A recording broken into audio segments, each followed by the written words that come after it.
sorry. Technology always kills me.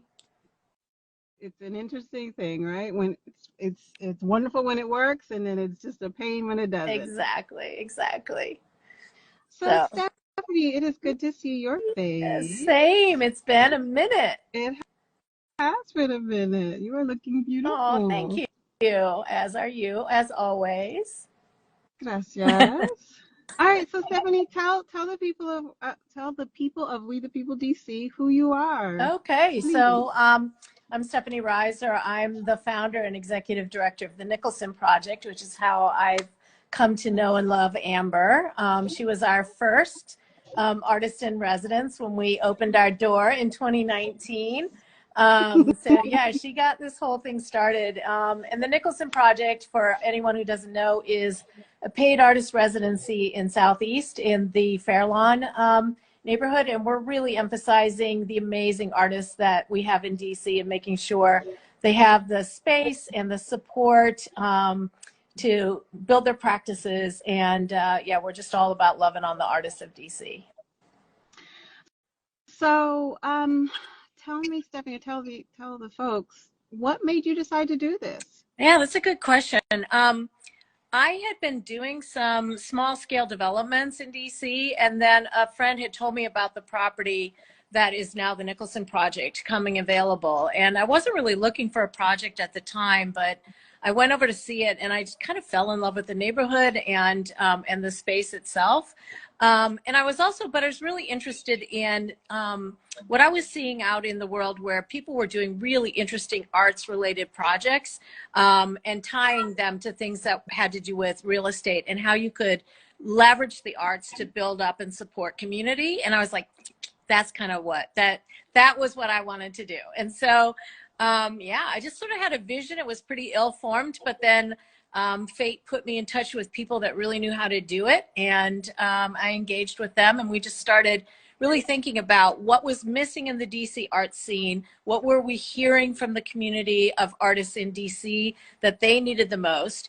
So we spent a lot of time talking to people. I know that people talk with you, with other artists around town, like, what do we need? And when we overlaid sort of what was at that property, this beautiful old row house that needed to be restored, and the beautiful outdoor space, which now is our garden, and then the need for time and space. That's what was coming up. Artists were saying, like, DC is so expensive.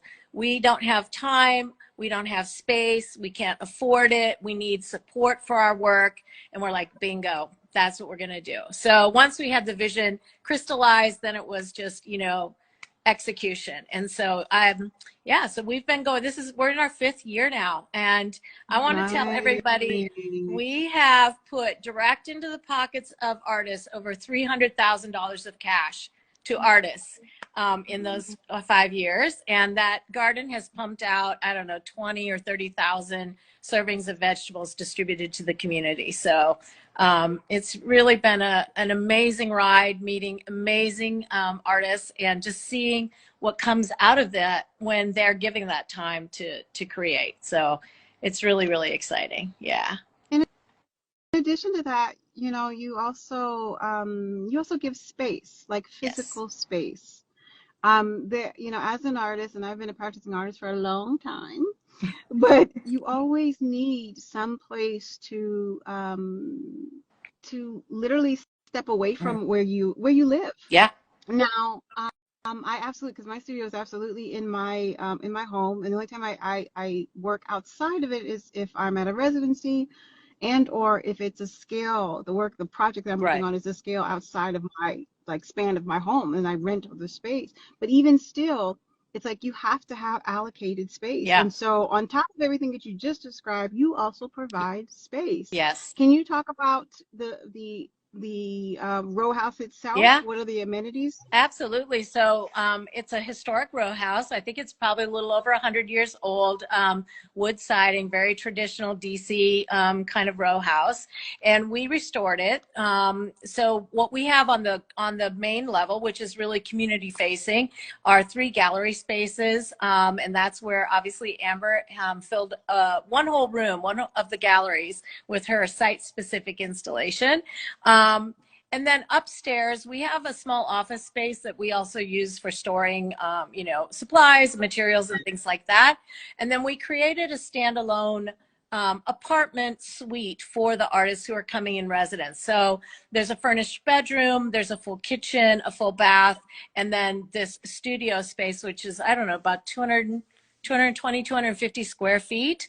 And it just gives artists, to your point, like I think it's really important having that space to create. But I also think what makes residencies special is that you're stepping outside of your normal space and outside of your normal routine. So you're coming into a space that's clean and it's different, like it's just different light, different environment, and it can catalyze some of those ideas and give you the opportunity to play that and I think we all feel that, right? You get in your rut when you're in your own routine, and just breaking out of that routine and coming into a new space can really let you explore things that you didn't even know you wanted to explore. So the residency is its own suite. The artists come and go as they want. It's you know, board for the time of the residency plus the stipend to support it. So that's really given artists a chance to play and do a lot of creative things.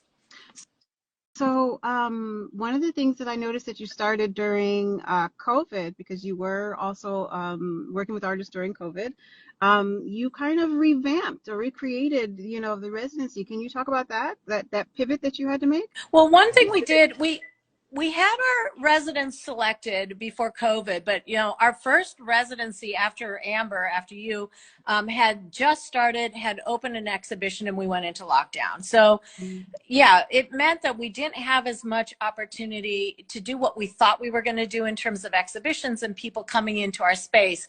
But I was really proud of all the residents who we'd already made commitments to. We were able to honor them. They were able to come and do and take advantage of the space and do their work. But we pivoted to some digital platforms. And one of the things, we just asked the question, if we're here to support artists and we're here to give them time and space and that support, what does that look in the digital context? So we created something we call a digital residency.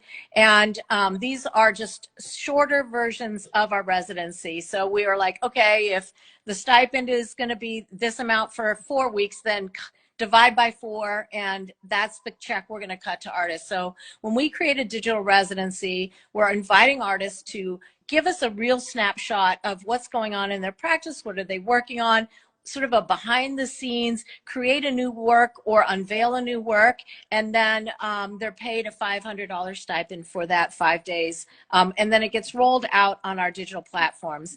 And in addition to that, we did some digital programming, which allowed people to come in and engage with the artists.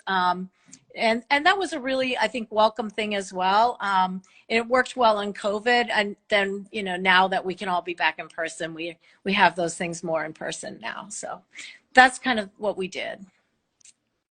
So Stephanie, if you don't mind, share, because you prior to 2019, you were doing something else in relationship, or not even prior. Like, for example, can you talk about what made you go from being sorry, I'm sorry, Amber, can you repeat that? Because someone tried to call me and so it cut you off. Oh, you couldn't hear me. Okay. All right. So I really wanted to say, like, what is your main job, and how did you get from your main job to what you're doing now? I think now my main job is, well, I do still run Nicholson, although I have this amazing staff that really do the day-to-day stuff and support the artists, which is a relief. That lets me be more on like sort of the planning, strategy, and vision side of things. But I also started another company at the same time. So I guess I'm an entrepreneur. My other company is called Acknowledge, and we are an emerging cannabis brand in Maryland based in hemp, which means our products are CBD and microdose of THC. But we have a regenerative organic hemp farm out in Maryland, and we just launched our brand, Acknowledge. So I guess I'm an entrepreneur. I create things that that align with things I'm really passionate about, and I'm passionate about the planet and using regenerative ag to help better The planet is one of the things, and then obviously bringing plant-based health and wellness as a product. So go check out Acknowledge if you're into CBD and cannabis, and come visit us at the farm. It's beautiful. So those are my main jobs: running Nicholson and running the farm. So I have two last questions. One is about, tell us about the garden, and then the other is in relationship to your, how did you come, when did you decide that art was a passion for you, or supporting the arts was a passion? I'll start with the arts question first. I've been in and around the art world for my entire life. So you might not know this, but my dad was a professor of art in a liberal arts college in the Midwest. So I literally grew up in an art. I actually didn't remember that. I grew up in an art department, and it just felt natural. My sister is an artist, so there's a lot of energy that comes from that. And I think I've just really loved the arts. I was always involved in music, and in so it's just been a vibrant part of my life. And as I said, I was just really getting to that stage in life where I had the space personally to also give a lot of thought to what is the type of work that I wanted to be doing. And so I answered that call because I really loved the arts. And the garden, you know, goes hand in hand. If you come to the Nicholson Project, you will see we have a really unique situation in that we have that row house, but next to it is a still vacant lot with a really big, beautiful oak tree, and then a garage, which we've just restored into a community and gallery space. So we've expanded sort of our footprint there. And when again, as soon as I saw the lot, I knew there was going to be a garden there because, you know, to have that much sunlight and that much flat open space available to grow beautiful things, it's just something I'm passionate about, and I love to be able to share that. And, you know, of course, the metaphors that come around tending a garden and supporting, you know, careers and nurturing, all of those things come into play. And of course, we've had beautiful artists take advantage of the garden, whether they're out there with our farmer and harvesting and taking advantage of the fresh produce, to Felicia G, when she made her big immersive site-specific installation work as well, where she took stuff from the garden and made it part of the herbalist story that she was telling in her installation. So there's a lot of opportunities that go hand in hand between the arts, I think, and nature. So I just knew it was going to happen. And it has. And it absolutely has. Yeah. So can you share your, of course I will share the handles when I repost this.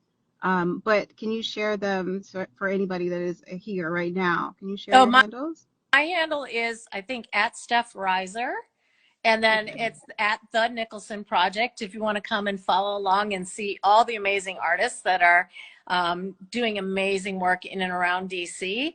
And Acknowledge is acknowledge_CO. So you can come and follow along on what's growing on the farm as well. All right. Yeah, it's exciting. Thank you. Now, Stephanie, is there anything else you want to add? Anything? No, I'm just so glad to see so many people joining us and learning about all these cool things going on in the city. And we hope you'll come and find us and come and meet with the artists. Yeah. And I appreciate you. I appreciate you too. Thanks for thinking of me today. All right. All right. Thank you, everybody. Bye.